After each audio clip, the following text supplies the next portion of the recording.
লাহোরকে নিজের home venue বানিয়ে ফেলেছেন রিশাদ। এই মাঠে পাকিস্তানের বিপক্ষে রিশাদই হতে পারেন লিটন দাসের ট্রাম্প কার্ড। পাকিস্তানের রিশাদ হোসেনের হোম ভেন্যু যেন লাহোরের গদ্দাফি স্টেডিয়াম।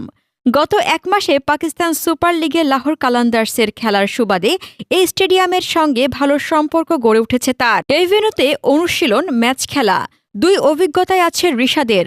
পিএসএল-এ সদ্য চ্যাম্পিয়ন হওয়া দলের সদস্য তিনি। পাকিস্তানের টি-20 লিগে ভালো ক্রিকেট খেলেছেন বাংলাদেশি লেগ স্পিনার রিশাদ। ৭ ম্যাচে ১৩ উইকেট নিয়েছেন। পিএসএল-এ চ্যাম্পিয়ন হওয়ার ঘোর কাটাতে না কাটাতেই লাহোরের আন্তর্জাতিক সিরিজের প্রস্তুতি শুরু হয়ে গেছে রিশাদের। লিটন কুমার দাসদের সঙ্গে গতকাল জাতীয় দলের অনুশীলনে ছিলেন তিনি। বিশ্বের অন্যতম ফ্রাঞ্চাইজি লিগের ফাইনাল খেলা এবং চ্যাম্পিয়ন হওয়ার অভিজ্ঞতা রিশাদকে আত্মবিশ্বাসী করে তোলার কথা।